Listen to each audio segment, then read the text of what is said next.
बड़ी ईद आ रही है।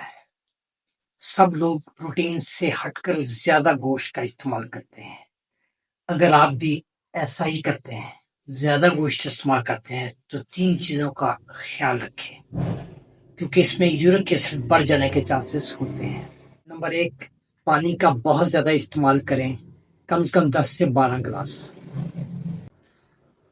और खाना खाने से पहले निहार मुंह शहद और सिरका मिला हुआ नीम गर्म पानी पिए। अगर ऐसा नहीं करना चाहते तो गार्गल मतलब के लहसुन की एक तुरी रोजाना खाली पेट खाएं। और नंबर 3, अपने खानों में अजवाइन का ज्यादा इस्तेमाल करें। अजवाइन सालन में ज्यादा इस्तेमाल करें। कोशिश करें हर सालन में अजवाइन इस्तेमाल करें। इससे आपका यूरिक एसिड कंट्रोल रहेगा। दिल की बीमारियां, जोड़ों के दर्दों से आप महफूज रहेंगे। मुझे उम्मीद है कि आपको मेरी वीडियो पसंद आई होगी। खुद भी देखिए और अपने दोस्तों के साथ शेयर भी कीजिए। मैं डॉक्टर सैयद असर नकवी, होम्योपैथिक डॉक्टर और हर्बलिस्ट, दुआ क्लिनिक पूरे वाला से। अल्लाह हाफिज।